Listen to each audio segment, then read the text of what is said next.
টিউটোরিয়ালে আপনাদের স্বাগতম জানাচ্ছি। আজকে যে ভিডিও টিউটোরিয়াল নিয়ে আমি এখানে এসেছি সেটা হচ্ছে ফেসবুকের কিছু সেটিংস নিয়ে আমি কাজ করব। যে সেটিংস গুলো আপনার সবচেয়ে গুরুত্বপূর্ণ সেটিংস, যেটা আপনি হয়তো জানেন না।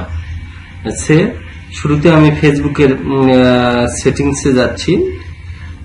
যাওয়ার পরে দেখেন এখানে কিছু অপশন আছে, পাসওয়ার্ড এন্ড সিকিউরিটি। এখানে ক্লিক করলে আপনি আপনার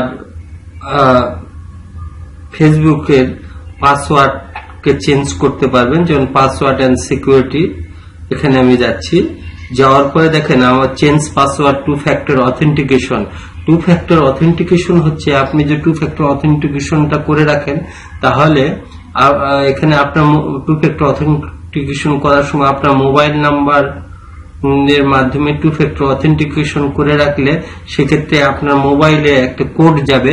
সেই কোড না দেওয়া পর্যন্ত অন্য কেউ যদি চেষ্টা করে আপনার ফেসবুককে হ্যাক করার জন্য বা লগ ইন করার জন্য, ওই কোড না দেওয়া পর্যন্ত সে লগ ইন করতে পারবেন। অথবা আপনি নতুন কোনো ব্রাউজারে বা নতুন কোনো কম্পিউটারে লগ ইন করতে চাইলে আপনার মোবাইলে কোড আসবে এবং কোডের মাধ্যমে আপনি নিজেও সেখানে লগ ইন করতে পারবেন না যদি কোডটা না দেন। এইসব কাজগুলো কিন্তু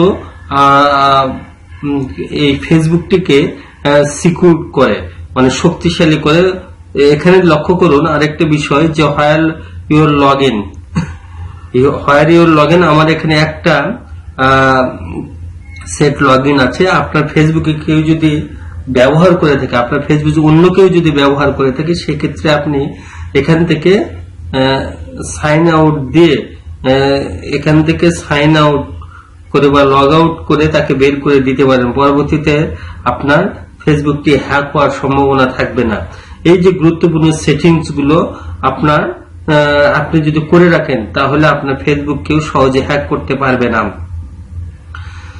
আরেকটি গুরুত্বপূর্ণ সেটিংস আমি এখানে দেখাচ্ছি, প্রাইভেসি চেক আপ। এখান থেকেও আপনি কিন্তু টু ফ্যাক্টর অথেন্টিকেশন করতে পারেন। এখানে দেখেন how to keep your account secure. এখান থেকে আপনি your password is okay, two factor authentication is on, log in alert are on, review করে এখানে এই কাজগুলো যদি আপনি করে রাখেন, তাহলে সেক্ষেত্রে কিন্তু আপনার ফেসবুকটি অনেক সিকিউর হয়ে গেল, মানে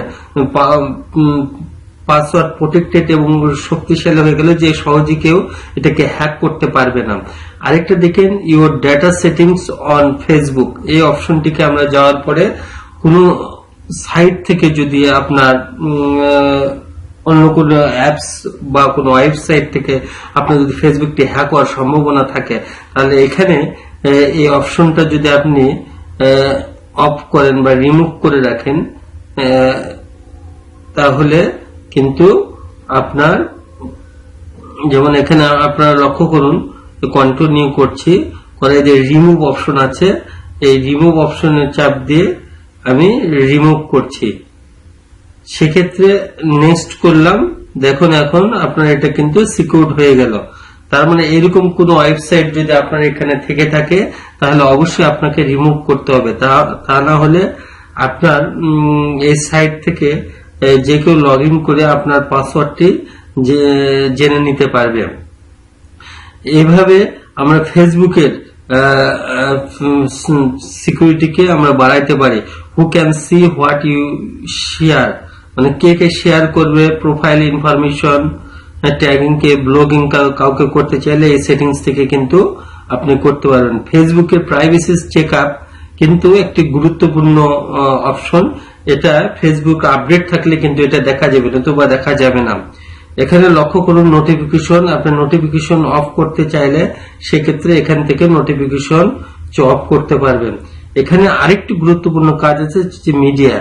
আপনার ভিডিও কিন্তু অটোমেটিক ফেসবুকের চালু হয়ে থাকে, সেক্ষেত্রে আপনার ডেটা খরচ বেশি হবে অথবা ইন্টারনেট ব্যয়টা বেশি হবে। সেক্ষেত্রে আপনি এখানে নেভার অটো প্লে ভিডিও, এটাতে চেকমার্ক করবেন, করে রাখলে সেক্ষেত্রে আপনি ভিডিও প্লে না করা পর্যন্ত আপনি ডেটাটা খরচ হবে না, ডেটাটা ইউজ হবে না।